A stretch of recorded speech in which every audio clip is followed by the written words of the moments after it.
എൻ്റെ വചനം കേൾക്കുന്ന എല്ലാവർക്കും കർത്താവായ യേശുവിന്റെ നാമത്തിൽ വന്ദനം. Greetings to you all in the precious name of our Lord and Savior Jesus Christ. ഇന്നത്തെ ചിന്തയ്ക്കായിട്ട് മത്തായിയുടെ സുവിശേഷം 5-ാം അധ്യായം അതിന്റെ 14-15 വാക്യങ്ങൾ. Matthew chapter 5 verses 14 and 15.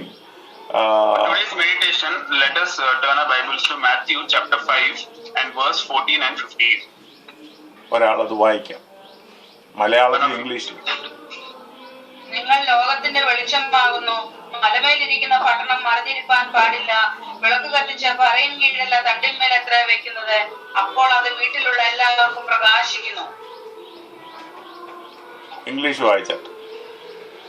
You are the light of the world. A city that is set on a hill cannot be hidden. Nor they light a lamp and put it under a basket, but on a lampstand, and it gives light to all who are in the house. നിങ്ങൾ ലോകത്തിന്റെ വെളിച്ചമാണെന്നുള്ളത് നമ്മൾ അനേക പ്രാവശ്യം കേട്ടിട്ടുണ്ട്. We've heard on multiple occasions that we are the light of the world. എന്നാൽ ഇന്ന് പകൽക്കാലം ഈ വെളിച്ചം എങ്ങനെ എഫക്റ്റീവ് ആക്കാം എന്നുള്ളതാണ് നമ്മൾ ചിന്തിക്കുന്നത്. So this afternoon we are going to learn how can we make this light effective. ഈ വായിച്ച ഭാഗത്ത് മറഞ്ഞിരിക്കാൻ പാടില്ല, അതുപോലെ ഡോൺ ബി ഒരു പെക് മെഷർ കൊണ്ട് കവർ ചെയ്യാൻ പാടില്ല. ഈ രണ്ട് കാര്യങ്ങൾ നമുക്ക് വാണിംഗ് ആയിട്ട് തരുന്നുണ്ട്. So we see that there are two warnings which are given in this particular progress. We see that there are two warnings which are given in these two verses. One is that it cannot be hidden, and second is that it cannot be covered by a basket or any such thing. അപ്പോൾ മറഞ്ഞിരിക്കാൻ പാടില്ല, covered ആകാൻ പാടില്ല, പ്രകാശിക്കണം എന്നുള്ളതാണ് നമുക്ക് എല്ലാവർക്കും തരുന്നതായിട്ടുള്ള message. So the message we get from here is that it should not be hidden, it should not be put under a basket, and it should shine for all. That is what we learn from it. അപ്പോൾ നമ്മളിൽ എല്ലാവരിലും ദൈവം കത്തിച്ചതായ ഒരു തീ ഉണ്ട്. So in all of us there is a fire which has been lit by God. എന്നാൽ ഈ തീയുടെ മാക്സിമം ഉപയോഗപ്പെടുത്തുന്നതിൽ നമുക്കൊരു റോളുണ്ട്. However, to make this light effective to the maximum level, we have a role to play there.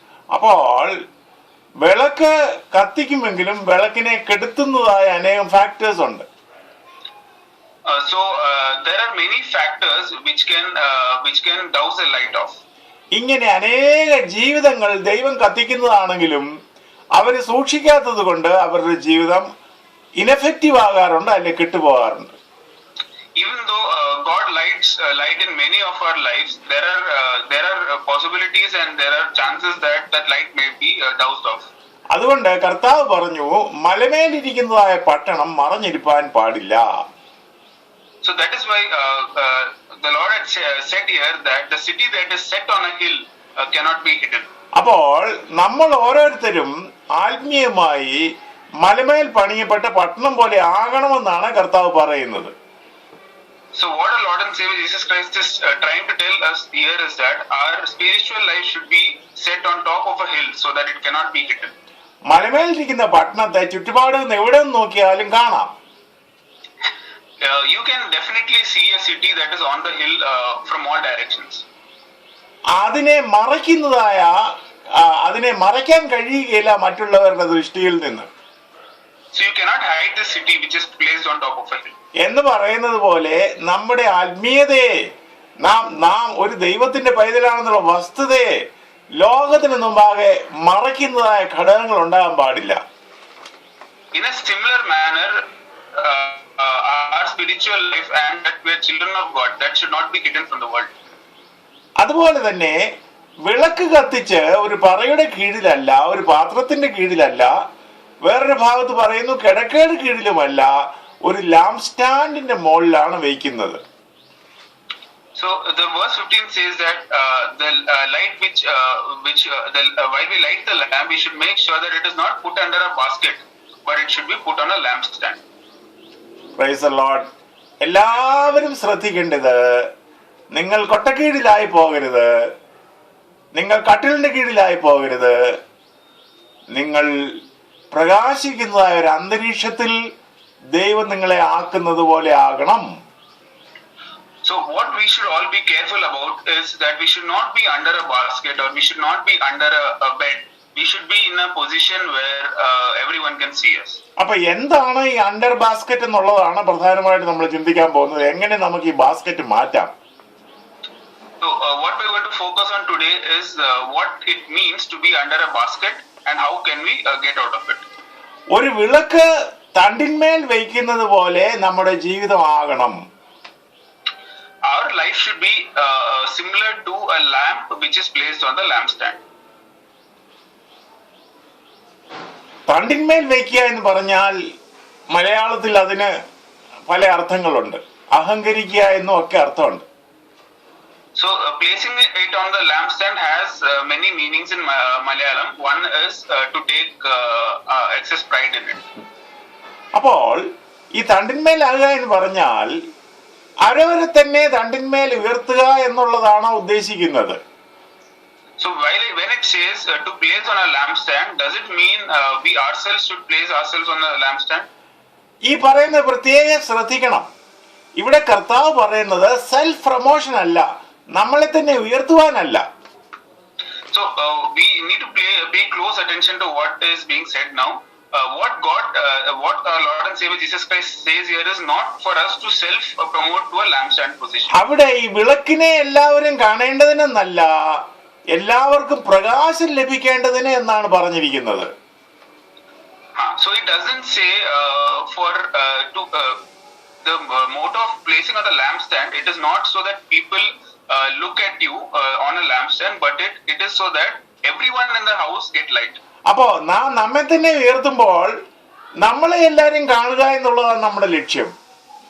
So whenever we self promote ourselves, our motive will be that everyone see that we are in a high position. എന്നാൽ കർത്താവ് പറഞ്ഞ പ്രകാരം നമ്മളെയല്ല കാണേണ്ടത്, നമ്മൾ നിമിത്തം ആളുകൾ വെളിച്ചം കാണണം. So what God intends here is that people should not look at us, but through us people should look at the light of God. നമ്മൾ നിമിത്തം മനുഷ്യർ നന്മയും തിന്മയും നമ്മളിൽ തിരിച്ചറിയണം. Through us people should be able to identify between good and bad. നന്മയും പ്രസാദവും പൂർണ്ണതയുമുള്ള ദൈവത്തിന്റെ ഹിതം ഇന്നതാണെന്ന് ആളുകൾക്ക് നമ്മൾ നിമിത്തം മനസ്സിലാകണം. So through us people should understand what is good and what is to be followed. അതുകൊണ്ട് തണ്ടിന്മേൽ ലാംപ് സ്റ്റാൻഡിന്മേൽ ആകുക എന്ന് പറഞ്ഞാൽ അത് സെൽഫ് പ്രൊമോഷൻ അല്ല അവിടെ ഉദ്ദേശിക്കുന്നത്. So the bottom line of the message is that while we are on the lampstand, the whole point is not that we self promote ourselves to a lampstand.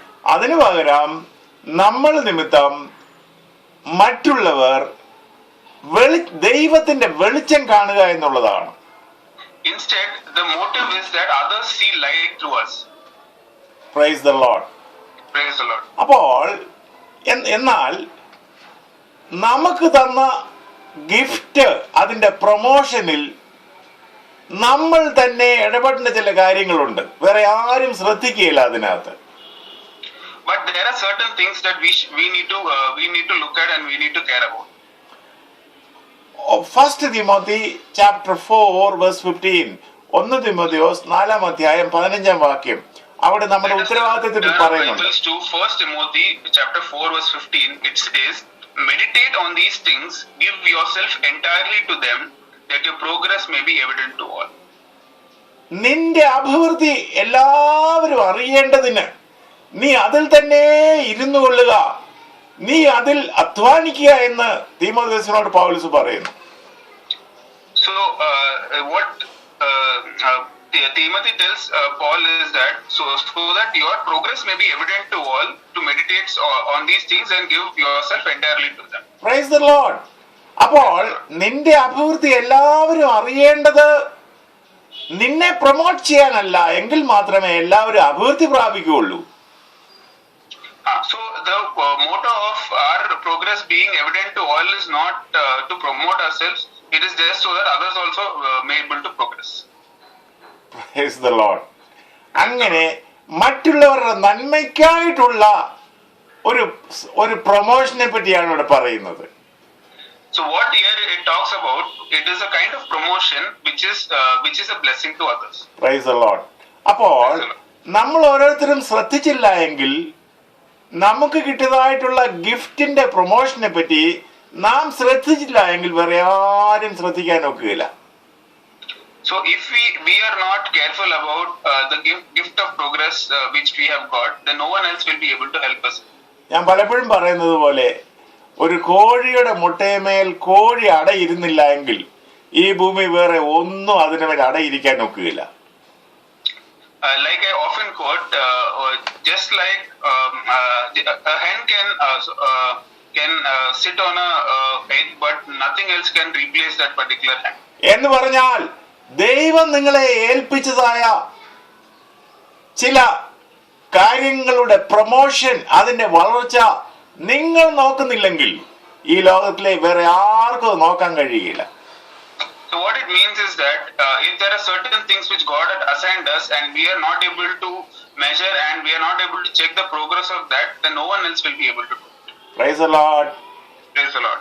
അതാണ് നാം നമ്മെ തന്നെ കർത്താവിന് വേണ്ടി എഫക്റ്റീവ് ആകാൻ ശ്രദ്ധിക്കേണ്ട വിഷയങ്ങൾ അവിടെ പറയുന്നത്. So here we see the things which are important so that they are effective. അവിടെ 1 തിമോഥെയോസ് 4-ാം അധ്യായത്തിന്റെ 14-ാം വാക്യം കൂടെ വായിച്ചാട്ടെ. 1 Timothy chapter 4 verse 14 it says, do not neglect the gift that is in you, which was given to you by prophecy with the laying on the hands of the eldership.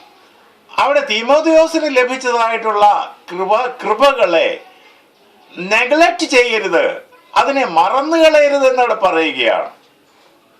So what it says here is that the gifts which Timothy had got, he is saying that it should not be forgotten.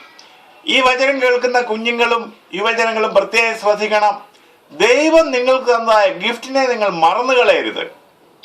So the children and the youth who are listening to this message, what I want to say is we should not forget the gift which God has given us. Praise the Lord. ഇനി അടുത്തതായിട്ട് എന്താണ് ഈ കുട്ടിയുടെ കീഴിലാകുന്നത് എന്നുള്ള ചിന്തിക്കാൻ പോകുന്നേ. So next what we are going to focus on is what does it mean to be under a basket? എന്ന് പറഞ്ഞാൽ ദൈവം നമ്മൾ തന്നതായ പ്രകാശം പ്രകാശിക്കാതെ വണ്ണം നമ്മളെ കവർ ചെയ്യുന്നതായ ചില കാര്യങ്ങളെ നമ്മൾ ജയിക്കണം. So what it means is that we need to win over certain things which is not which is preventing us to display the light which God has given us. നമ്മുടെ ചില പ്രവർത്തനങ്ങൾ നമ്മളെ തന്നെ നശിപ്പിക്കുന്നവയാണ്. So there are certain activities which we do which destroys us. നമ്മുടെ ചില വാക്കുകൾ നമ്മളെ തന്നെ നശിപ്പിക്കുന്നതാ. There are certain words we say which destroy us. സദൃശവാക്യം പറയുന്നു, നിന്റെ വാക്കുകൾ നിന്റെ ദേഹത്തിന് ഹാനികരമാകരുത്. So the book of Proverbs says that our words should not be something which will destroy our body. അപ്പോൾ നാം ചെയ്യുന്ന പല കാര്യങ്ങളും നമ്മളെ തന്നെ നശിപ്പിക്കുന്നതാണ്. അങ്ങനെയുള്ള കാര്യങ്ങൾ അവോയ്ഡ് ചെയ്യണം. So there are certain things we do which actually results in a destruction and we have to avoid it.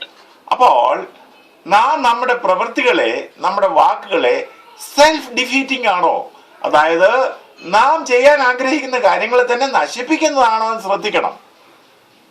So we need to pay close attention that are the things which we are doing resulting in our own destruction. അപ്പോൾ എന്താണ് ഈ basket or ബുഷൽ നമ്മുടെ ജീവിതത്തിൽ നമുക്ക് ഒന്ന് ശോധന ചെയ്യാം. So let us try to understand what this basket signifies in our life. ഈ വചനം കേൾക്കുമ്പോൾ ദൈവം നിങ്ങൾക്ക് തന്നതായ പ്രകാശം പ്രകാശിക്കാതെ വണ്ണം നിങ്ങളെ പ്രിവെന്റ് ചെയ്യുന്നതായ വസ്തുതകളെ കണ്ടെത്തി അതിനെ വലിച്ചെറിയാനായിട്ട് ഇടയാകണം. So while we hear this message, I pray that we are able to identify the things which is preventing us to shine the light of God and for us to remove it from our lives. ബൈബിളിലെ ചില ഉദാഹരണങ്ങൾ നമുക്ക് നോക്കാം.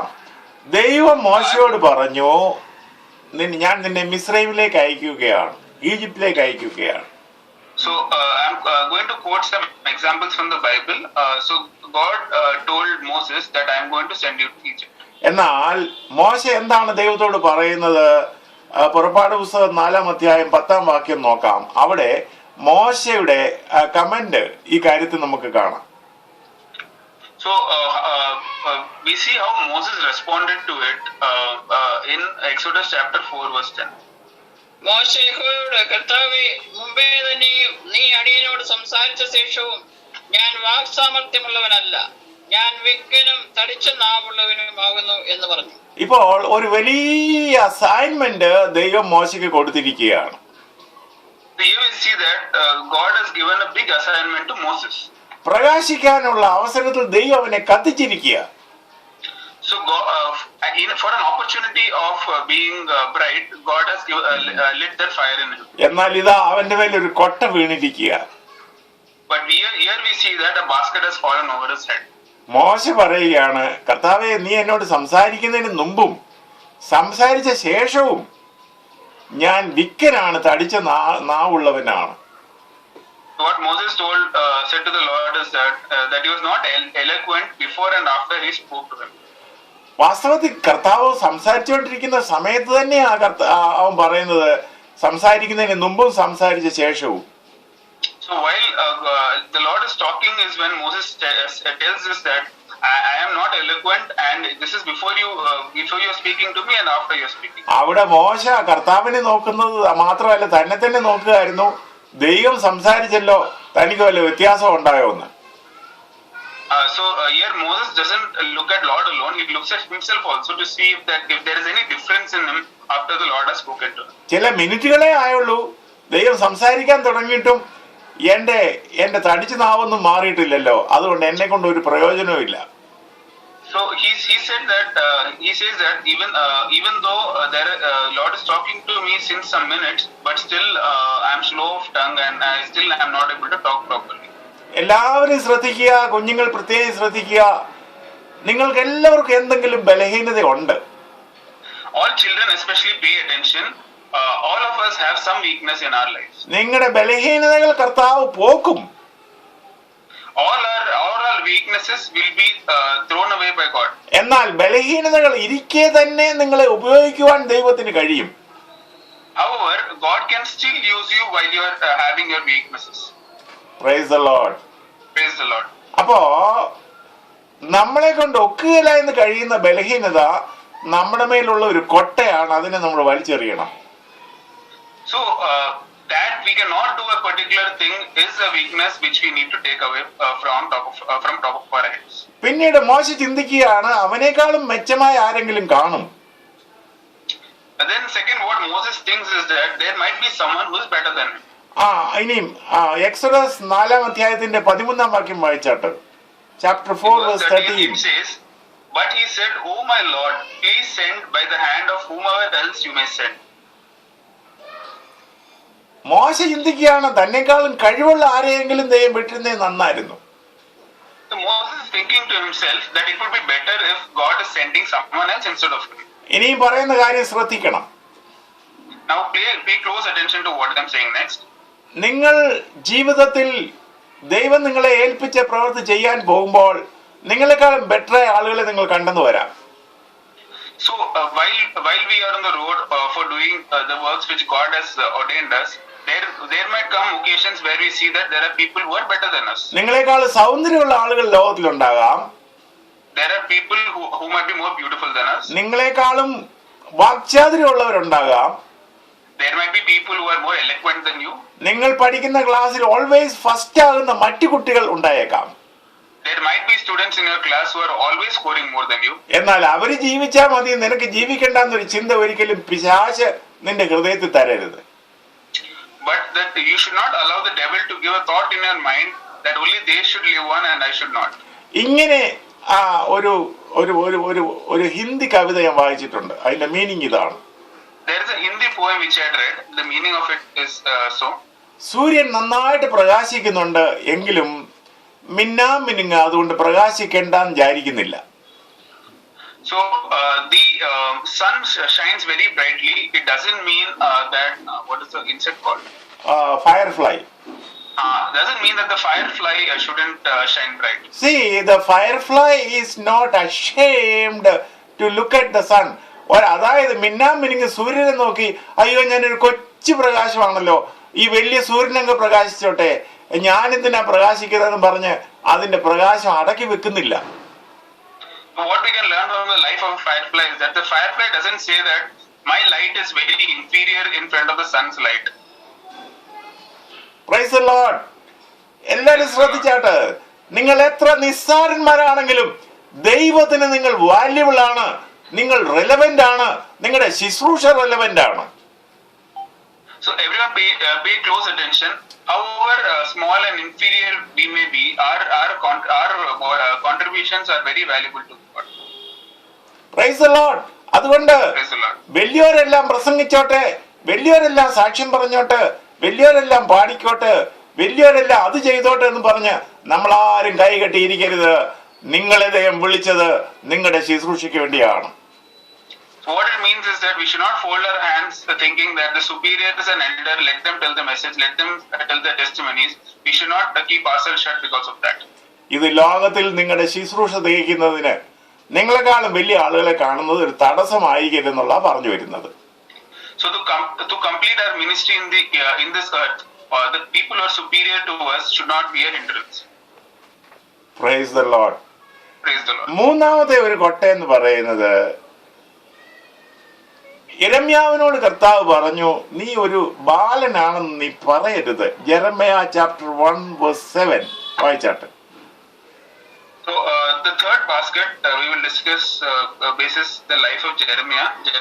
Turn your Bibles to Jeremiah chapter 1:7.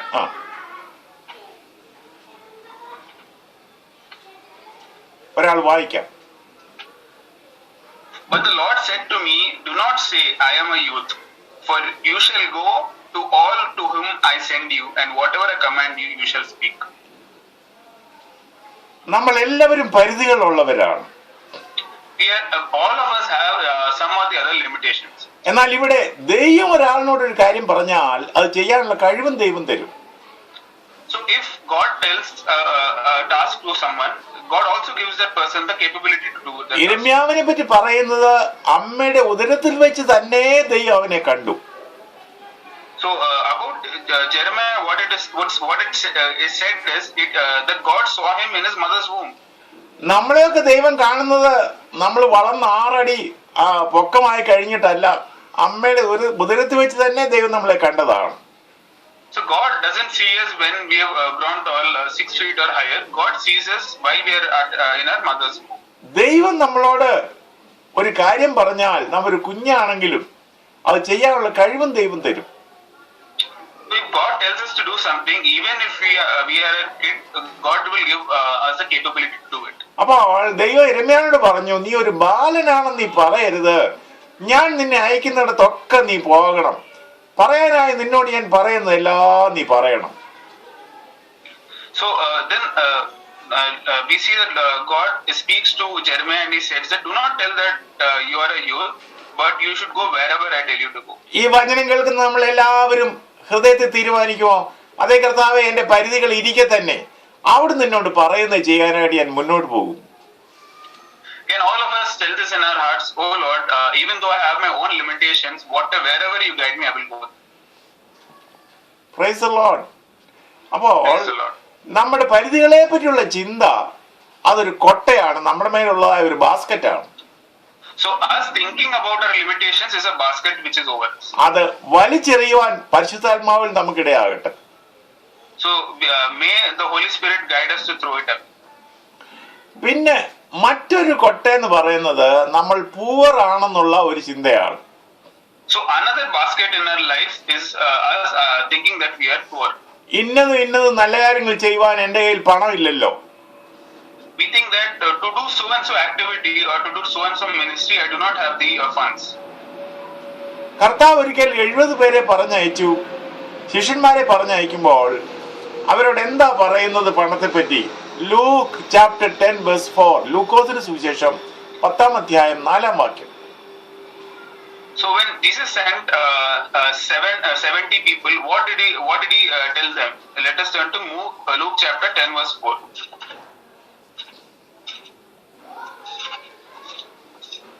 It says, carry neither money bag, knapsack, nor sandals, and greet no one along the road.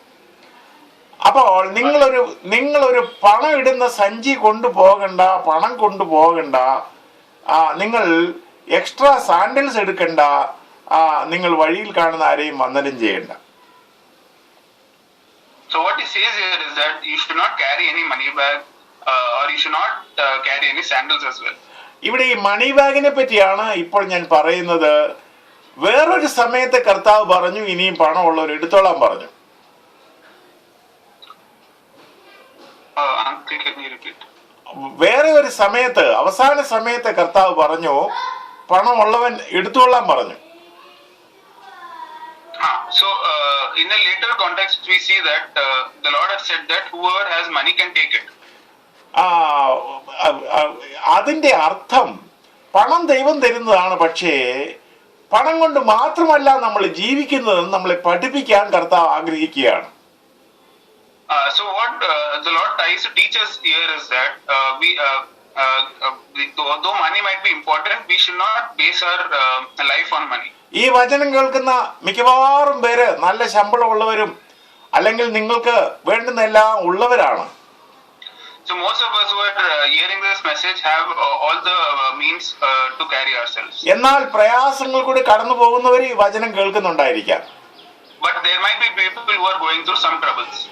നിങ്ങൾക്ക് പണം ഇല്ലെങ്കിൽ നിങ്ങളെ കൊണ്ട് ഒന്നിനും കൊള്ളുകയില്ല എന്നുള്ള ചിന്ത എറിഞ്ഞു കളയുക. നിങ്ങളെ ദൈവത്തിന് ഉപയോഗിക്കുവാൻ കഴിയും. So let us throw away the thought that I cannot do anything without money. കാരണം ദൈവത്തിന് വേണ്ടുന്നത് ഒന്നാമതായി നമ്മുടെ പണമല്ല, നമ്മളെ തന്നെയാ വേണ്ടുന്നത്. So because what God requires to run His ministry to us is not money, but He requires us. അപ്പോ ഇത് പഠിപ്പിക്കാനാണെന്ന് ഞാൻ വിശ്വസിക്കുന്നു. കർത്താവ് അവരോട് പറഞ്ഞത് നിങ്ങൾ പോകുമ്പോൾ പണസഞ്ചി എടുക്കണ്ട.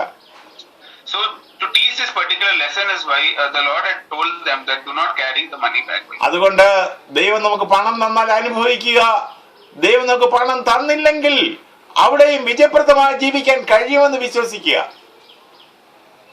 So if God gives us money, that is well and good. But if God doesn't give us money, also we should be able to go ahead victoriously. അതാണ് പൗലോസ് പറഞ്ഞത്, സമൃദ്ധിയിൽ ഇരിപ്പാൻ എനിക്കറിയാം, ഇല്ലായ്മയിൽ ഇരിപ്പാനും എനിക്കറിയാം.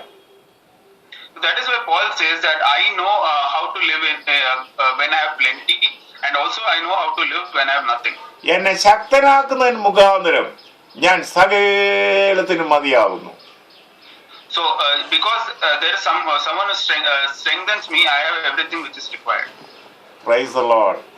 അപ്പോ അതുകൊണ്ട് എനിക്ക് പണമില്ല, അതുകൊണ്ട് എനിക്ക് പ്രയോജനപ്പെടാൻ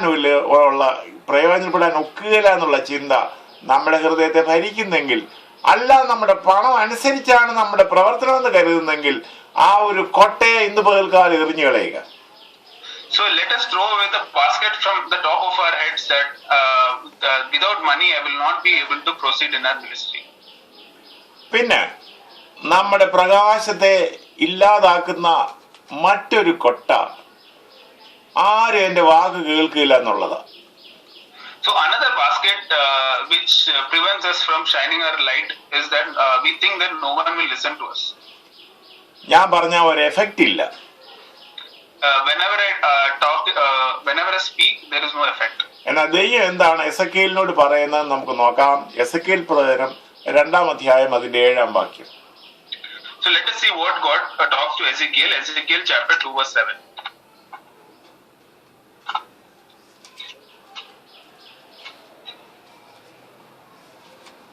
It says, "You shall speak my words to them, whether they hear or whether they refuse, for they are rebellious." മനുഷ്യപുത്ര, അവര് കേട്ടാലും കേട്ടില്ലെങ്കിലും ഞാൻ നിന്നോട് പറയുന്ന വാക്കുകൾ നീ അവരോട് പറയണം. So what it says here is that irrespective of the person in front of us listening or not, he says that you have to speak my words. God tells this to Ezekiel. എല്ലാരും ശ്രദ്ധിച്ചാട്ട്, നമ്മുടെ mission ഒരു പക്ഷേ ഗാന്ധിജിയുടെ mission പോലെ ഒരു വലിയ activity ആകുകയില്ലായിരിക്കാം. So everyone pay close attention. Our mission might not be a mission which is gathering attention like Gandhiji's mission. ഒരുപക്ഷെ Billy ഗ്രഹാമിന്റെ അടുത്ത് തടിച്ചുകൂടി അത്രയും പേര് നിങ്ങളുടെ മിനിസ്ട്രിയിൽ തടിച്ചുകൂടാതിരുന്നേക്കാം. So there is a possibility that that our ministry might not get the traction that a ministry like Billy Graham's is getting. എന്നാൽ ദൈവം പറഞ്ഞ കാര്യങ്ങളുമായി മുന്നോട്ട് പോവുക. അവര് കേട്ടാലും കേട്ടില്ലെങ്കിലും നിന്റെ ഡ്യൂട്ടി നീ നിറവേറ്റുക. ഇതാണ് കൊട്ടകൾ വലിച്ചെറിയുന്നത്. However, the expectation from us is that irrespective of people hearing or not, we have to go ahead and we have to speak what God is giving us. ഇന്ന് പകൽക്കാലം നമ്മൾ എന്താണ് കേട്ടത്? Today afternoon, what have we heard? നമ്മളിൽ ദൈവം കത്തിച്ച ഒരു വിളക്ക് നമ്മളിൽ എല്ലാവരിലും ഉണ്ട്. There is a light which God has lit in all of us. എന്നാൽ നമ്മൾ ആരും കട്ടിലിന്റെ കീഴിലാകരുത്, നമ്മൾ ആരും കൊട്ടയുടെ കീഴിലാകരുത്. However, we should not be under the bed or we should not be under a basket. നമ്മളെ തന്നെ പ്രൊമോട്ട് ചെയ്യാനല്ല, മറ്റുള്ളവരുടെ നന്മയ്ക്ക് വേണ്ടി ആ വിളക്ക് തണ്ടിന്മേലാകുവാൻ നമുക്ക് എല്ലാവർക്കും ഇടയാകട്ടെ. So our motto for being on the lampstand, it should not be to self-promote ourselves, but it should be so that everyone is able to see the light of God. നമ്മളിൽ കൂടി ചില ജീവിതങ്ങളെങ്കിലും സത്യം എന്താണെന്ന് കാണട്ടെ, ദൈവരാജ്യം കാണട്ടെ, കർത്താവിന്റെ മുഖം കാണട്ടെ. ഇതൊരു ലക്ഷ്യമായിട്ട് നമുക്ക് വെക്കാം. May through our lives people are able to see the truth of God, people are able to see the light of God, and people are able to see the kingdom of God. Hallelujah. അതുകൊണ്ട് ദൈവത്തിൽ നിന്ന് ഏറ്റെടുക്കുന്നത് സർവശക്തിയോടും കൂടെ ചെയ്യുവാൻ വരും ദിവസങ്ങളിൽ എല്ലാവർക്കും ഇടയാകട്ടെ. So may God help us to completely take what He is giving us to spread and without any hiccups. ഈ വചനങ്ങളാൽ ദൈവം നമ്മളെ അനുഗ്രഹിക്കട്ടെ. നമുക്ക് സമർപ്പിച്ച് പ്രാർത്ഥിക്കാം. May God bless us with this message. Let us pray.